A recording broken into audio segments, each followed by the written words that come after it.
On May 9th, 1998, the Bond County Historical Society sponsored a Montrose Cemetery tour of Montrose Cemetery and Montrose Mausoleum in connection with the city of Greenville's Heritage Days.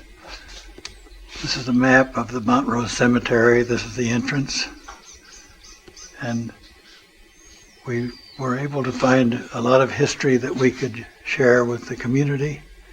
And over 100 people took the tour and found it very interesting. But because many older people who would like to take the tour were unable to do so, we are providing a tape in the hope that it might give them some insights about the treasure of history that is buried in the Montrose Cemetery.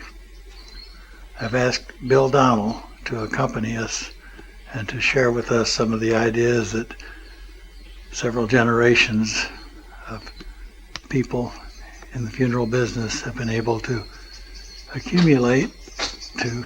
We're at the entrance of Montrose Cemetery, and we're honored to have Bill Donnell with us today.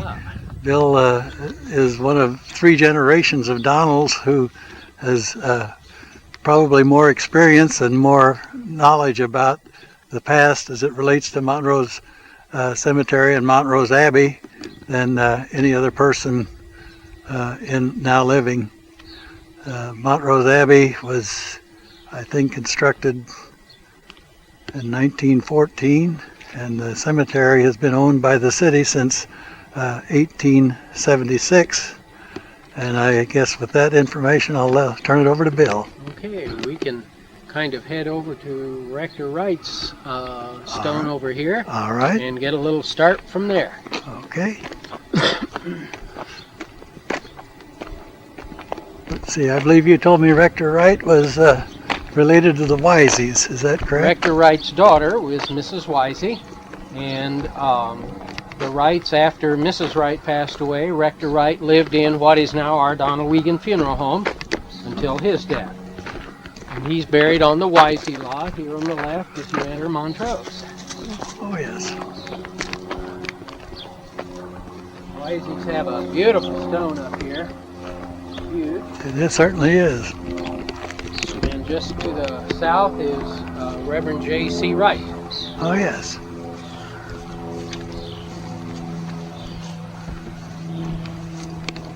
And what is so unusual about Reverend Wright? This is kind of at the east portion of this cemetery, and everyone in the cemetery is buried east and west.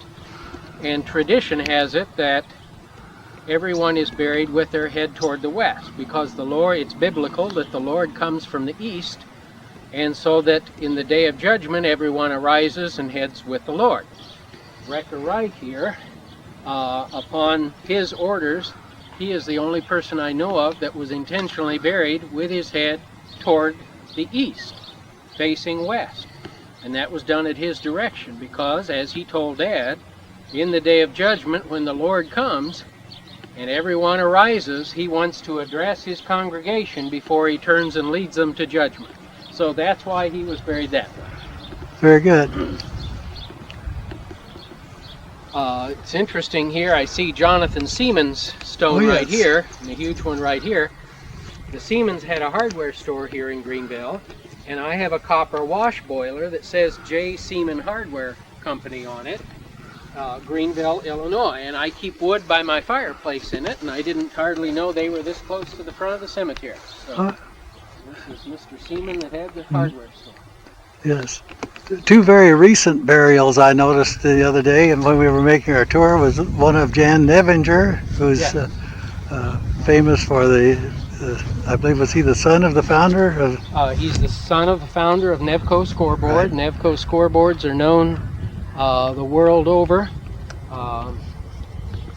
The arena in St. Louis, most of the high schools, when we went on band concert trips down to Florida, you could usually see the logo Nevco Scoreboard on them. Right. So Jan continued that business on after his father retired. And Jan died too young in December of '93, and his widow is now continuing on the business.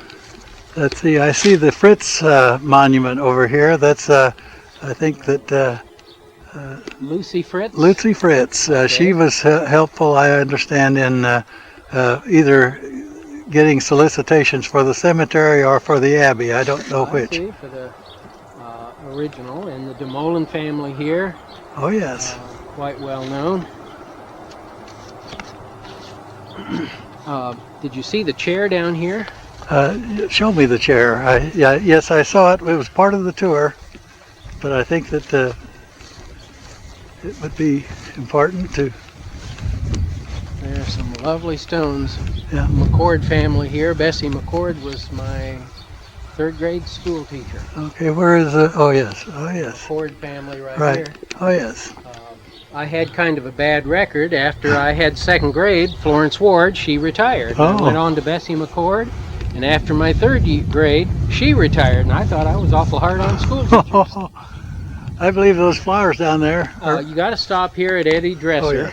Oh, yes. Oh, yes. Eddie Dresser was one of our early Dodge dealers here in town. Oh, yes. I remember E. Dresser, his widow. Right. And he played in the band for many, many years. And at his funeral, they had the Greenville Municipal Band play jazz tunes as they played dirges coming up to the cemetery, and then played jazz tunes as they left. Oh my! And that was Eddie Dresser in 33, 36, and his wife E. Dresser lived on for many years. Mm-hmm. Yes. He continued the Dodge dealer on. Right.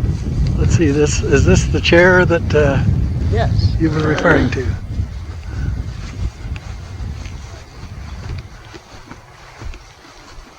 Right here by Ed Brushaw, Mm-hmm. and it's part of the Brushaw family. Mm-hmm. Helen M. Nee Bird, isn't it? Mm-hmm. Ryrie, wife of Henry Brushaw. Mm-hmm. 1861 to 1897. So she died awfully young. Very good. But there's a little chair that people can sit and enjoy the distance. Right. And there's a good shot of the Fritz monument. Lucy Fritz's stone over here. Mm-hmm. She later married Carson Donnell. Will Carson. Will Right, Carson, thank you. the editor of Right. the Advocate. Yes. Mm-hmm. A huge Crocker stone over Right. here. Some of these just are unbelievably Right. large They are. for a small town. Yeah. I see Mary Jane Sandifer's. Yes, over in the distance Yeah. there, Mary Jane Sandifer. Her dad was Clark Denny, one of our early state policemen, and he was one of the motorcycle cops and lived on into the late 50s. And she was very active in the Bond County Historical Society, and one of the most recent to be buried here in the cemetery. I noticed down at the end of the distance down there, there's some fresh plowed, or not plowed, but fresh burial in a Sandifer plot. That had to be within the last month. Do you know who that might be? Spies. It was. It was just about 2 weeks ago. Hale.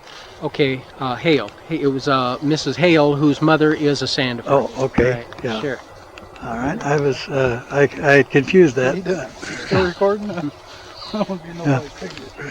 Over here in the distance, you can see between the two trees is the veterans lot, and that's where it started with Civil War veterans, and veterans on to today are buried there. And Memorial Day, that's where we come down and have Memorial Day services. We set up chairs here by these. The band is up beyond those trucks, and Memorial Day services are held here. Great. Every year. And back in the 60s and the 70s, the crowds got pretty thin, but they've been growing a little bit in the last few years. Good. I see the Hoyles stone over in the distance, and the Smith stone. Do you know the Smith family? I'm not familiar with them. I'm not sure what Smith stone it is. It's a Celtic cross, but it says Smith at the base of it, and it's right in front of George Denny's stone. I'll have to look at it over there in a moment. How about these massive stones that are so beautiful that were brought in from... These are really unusual. Yeah. Evidently, several of our families lost their children when quite young. And Nita Livingston, I believe, was the young one lady here, 18. I believe I was reading in Eleanor's book that Nita was only 18 when she died, and her folks were so devastated that they had the stone erected.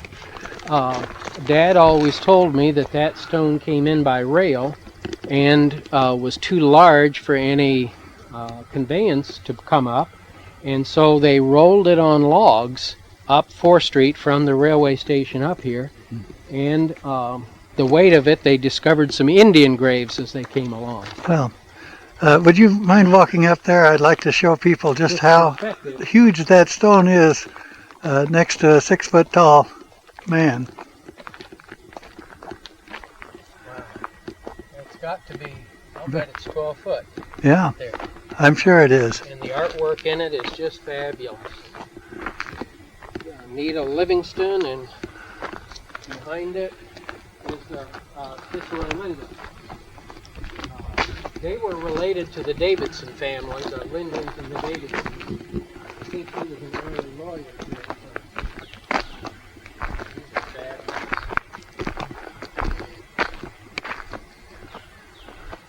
Just unbelievable. One bigger than the other. Yeah, it is amazing. Right.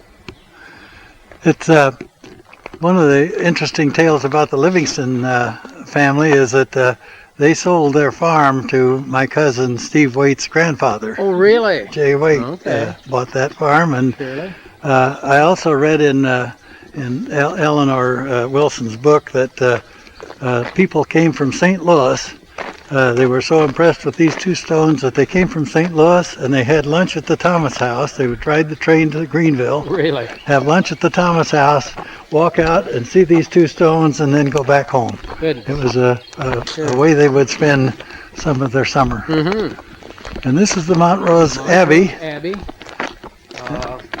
W.D. Donnell, the Joy family, and the Hoyles family went together kind of as a private enterprise to put it up. And it's one of the few that have remained. There was one very similar to it in Vandalia that did not survive. It did not have the care that the folks here have given this one. The door is copper.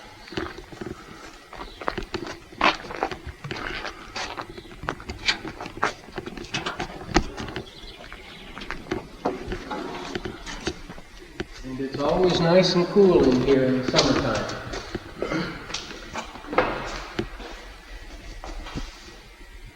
They've just been doing some restoration work on the windows here. Yes.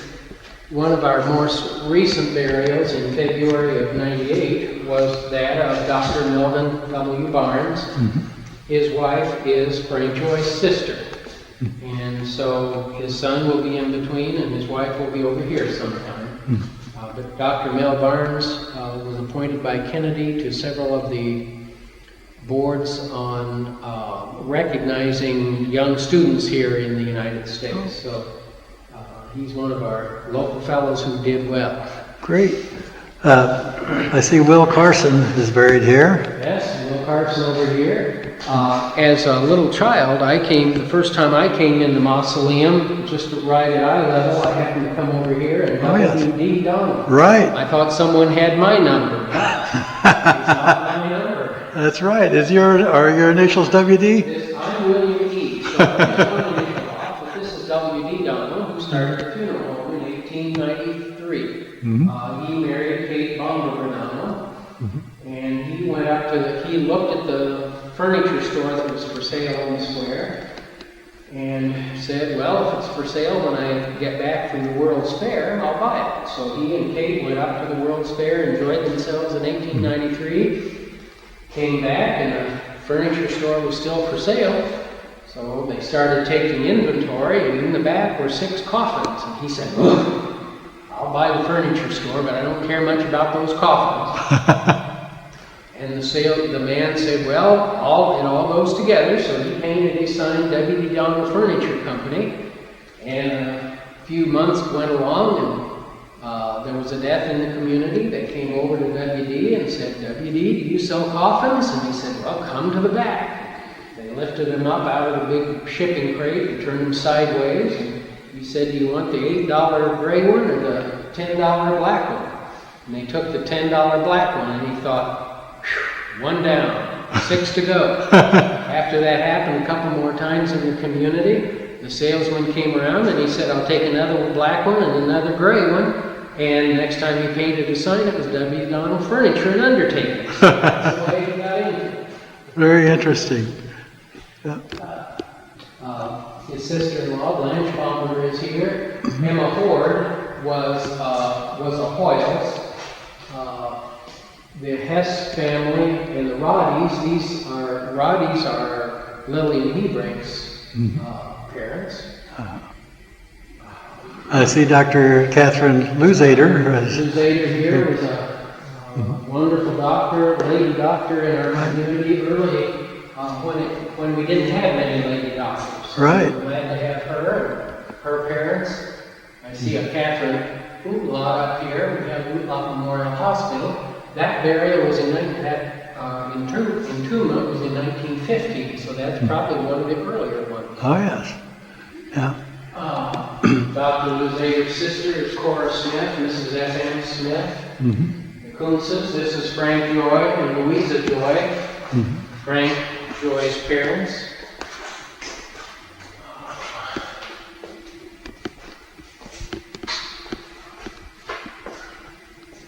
Hampton in 93 isn't a very old one, Nan here. You can see the beautiful windows. This mausoleum is kept up very, very nicely. It certainly is. Tribute to Frank Joy and Don Hoyles. We put a lot of work into this. Nancy Tippett was one of our early school teachers. And she must not have her name because she is right here. Oh. And her sister passed away recently, and we put her ashes in there. The Morgans were Nancy Tippett's parents, Phil Morgan's parents, and they were from northern England or Wales. And when they would get excited, they would drop their H's. And I remember the Morgans here. Ernie Wise, the Wise store on the square. Ernie Wise, my mother lives in our second funeral home was Ernie Wise's house. And then he built a little house in retirement. My mom and dad bought that house also. So Ernie and Ida Wise. Ida Wise was a Baumberger again, part of the Baumberger family. I see Cy Watson, my good friend. Yes. Charles I. Watson is there. Charles Watson, Frank's dad from the drugstore, and his parents, Mary Watson and Frank. Reed's here, more Watsons. Boucher is an early name here in Greenville, and it's kind of worn out. The Deal family, the Didekers. This Jessie Davis and Ruth Davis were two sisters that never married and lived on Beaumont Avenue. I remember the Davises. The Oceaner family. But it's wonderful the way this is kept up. It sure is. The large Thomas family over here, Thomas Stone. May Thomas. The Thomas family had the Thomas House, which was one of the large hotels on the square, and ran it in a very professional manner from everything I could hear.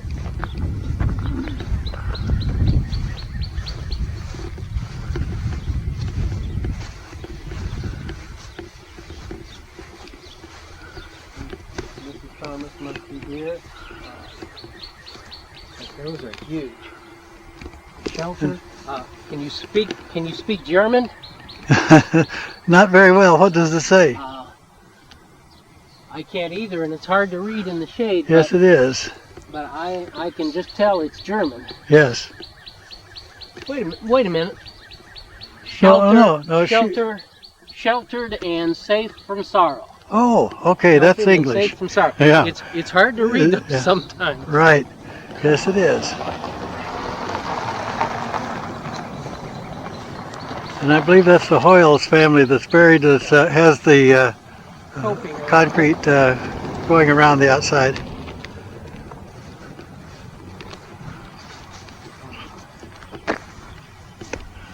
Mattie Hobbs is buried right here. She was a stone, and she was one of our early artists, and I have several of Mattie Hobbs' paintings. She's kind of like our Bond County Grandma Moses. Uh-huh. The coping here, they took the coping away from the north end and extended it down the side to get Doc Keith and others, because even when they had probably 40 grave spaces in there, their family was large enough that it outgrew us. Mm-hmm. Guy and Allie McCune, early bankers here in town. Right over here in front of the cross, there are George and Belle Denny.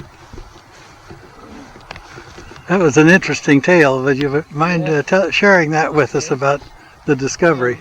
February of 1970, when our editor of the Advocate, George Wisey, died, we had this grave opened. George Denny. I'm sorry, George Wisey, George Denny. Mm-hmm. We had this grave opened, and the family had had this grave space since back in the 1880s. All the family are buried here, and we opened this grave, and when the sexton got down near the bottom, but not far enough for the vault, he struck something. And he just thought it was a root or something like that, and so he took something heavy and hit it, and all of a sudden he could see a gentleman's socks. And it was a cast iron casket. As I said earlier, everyone is buried east and west. And this gentleman was buried up this way, north and south. Head this way, and you have to admit that he had a rather nice view of the area here. But the casket was broken. It was a cast iron casket, and so the coroner at that time, Bob Bauer, had it exhumed and taken, and that casket was opened. The man was examined and reburied just a short distance from here. That man, if you had known him, you would have recognized him. They said that he was dressed in a white linen suit. Is that? Or is that? This is unknown man buried about 1874, reburied in 1970. Mm-hmm. How could they say that he was buried about 1874? Well, kind of a long story. The cast iron casket had screws, and we had to take grinders and saws to cut the screws loose. And the casket was damaged at the foot, so it was unusable. When the lid came off, the man was buried in a white linen suit, a white cotton shirt, had a black crossover tie. He was rather bald on top with a red fringe, mutton chop sideburns. The man was old, and his hands were arthritic, his knuckles were swollen, but if you had known the man, you would have recognized him. There was a little kind of an evergreen on his tummy, and that led me to believe that he had probably been a Mason and that they had had a Masonic service for him before his burial. What we kind of feel was that it was someone who, a man in the neighborhood who wandered up here into Farmer's Field and said, "Boy, when I die, that's such a lovely view up there north on 4th Street. Bury me up there, ask Farmer so-and-so if you can do that, and bury me where I can see the beautiful sights and do." And he was buried there. When he was laying in his casket, his head was back a little bit too far. And so whoever it was that had his funeral did what is still done today. They rolled up some newspapers and slipped them under his head to raise him up in the casket, and it wasn't quite enough, so they looked around the house and got this 1874 railway schedule book and slid up, and he looked just perfect. And so that's how we could determine that he was buried about 1874. That was in 1970, so he had been buried 96 years, and if you had known him, you would have recognized him. So it's amazing that that was 2 years before this officially became a cemetery. That's right. That's Yeah. right. We're now approaching the grave of Samuel Inglis. I don't know if you were young enough to, or old enough to go to... I started school at Central School, where my mom taught school for 9 years. And after first grade, they sent me up to English school, and so I finished up there. Yeah. So Mr. Inglis, right down here, Samuel Inglis, one of our early educators here, and Louise, his wife, and I believe she was a bondwoman. That's right. Give him of the fruit of his hands, and let his own works praise him in the gates. Very good. And he had much fruit to offer the state of Illinois. He was the state superintendent of public instruction, and he was one of the first president, co-founder, I think, of Eastern Illinois University. I see.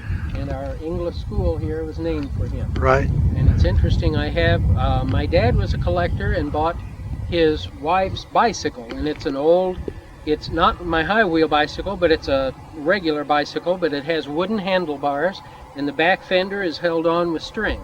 So I have Miss Inglis's bicycle. Okay, thank you.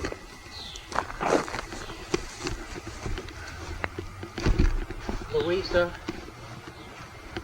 this another Ravold, which is Yes, Dr. Ravold, I think, was one of Cornelia's ancestors. He was Right. a physician, was he not? William S. Waite is right here, Right.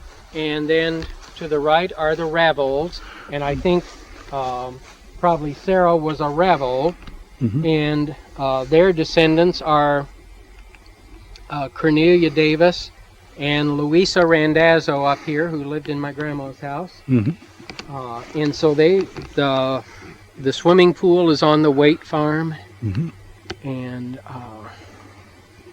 see, I think early names here. the man that started it might have been that William S. Waite, whose monument is there in the... William S. Waite. This Right. is probably a son, 1865, the year. He died in 1886. Oh, a son, okay. Oh, yes, that's right. This William S. Waite was in the Waite Cemetery, was he not? Oh, really? And Cornelia had your dad... Had he moved. Had him move him from the Waite Cemetery here. So, to my knowledge, there are no more Waites in the Waite Cemetery. Right. Oh, really? That's out in Round Prairie, out just west of our house. You want to tap on that stone? Okay.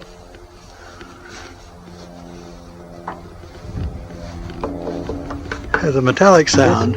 This is a metallic stone that is made to look like stone. And these could be ordered through Sears and many other catalogs. And these bolts are put on this side and the other side so that they hold in there and you can't undo them. Charles Whiteman, born in Boston, Massachusetts in 1817, died in Upper Alton, May the 13th of 1901. And his wife died June 13th of 1917. And so these were they were less expensive to do because they didn't weigh as much and it was easier to maneuver them.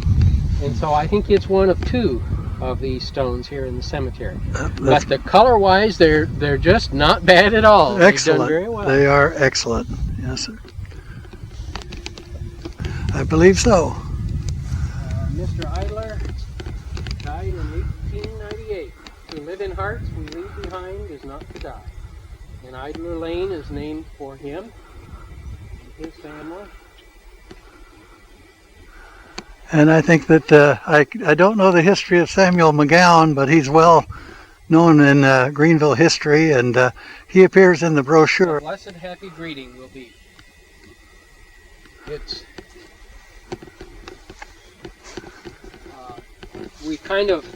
it used to be it was popular to have epitaphs on the stones, and it's not done as much anymore. Bill and Francis Dinwiddie over here.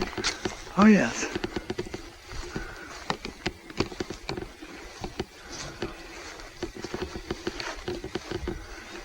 That is a monstrous tree over Colonel Reed's stone up here.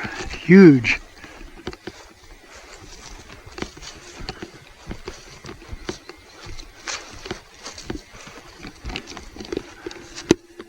Can't hardly get all of that in.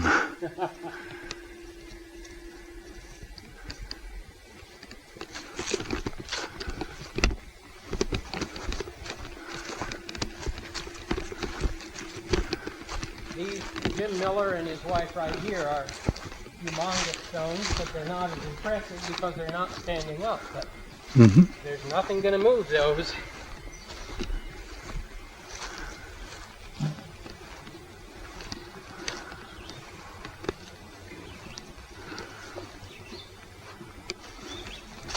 Can't read the inscription very well.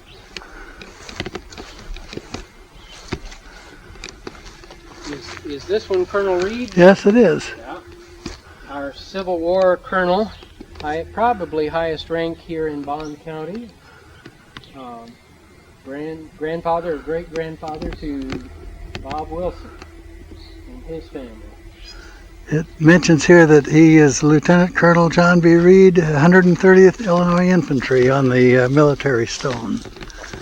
My John Denny, Donnell, my predecessor in the Civil War, received his field command in the 130th.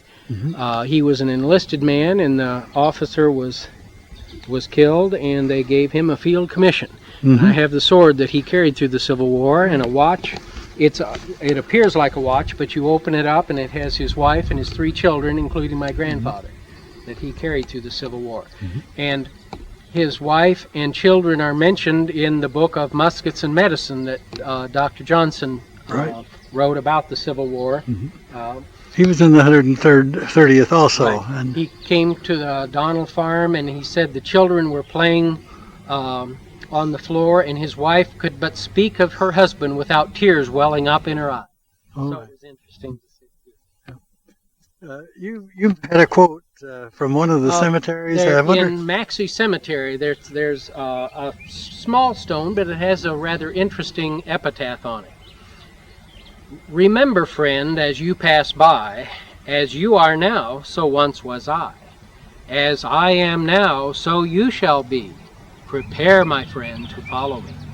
So that was one of our early epitaphs here in Bond County. And that's a wonderful way to wrap up an excellent presentation of our tour of Montrose Cemetery. Bill, I want to thank you very much. You're surely welcome. I'm Gerald Jenner. I'm the cameraman, and sometimes I get what I'm looking for, and sometimes I don't. Thank you. Good enough.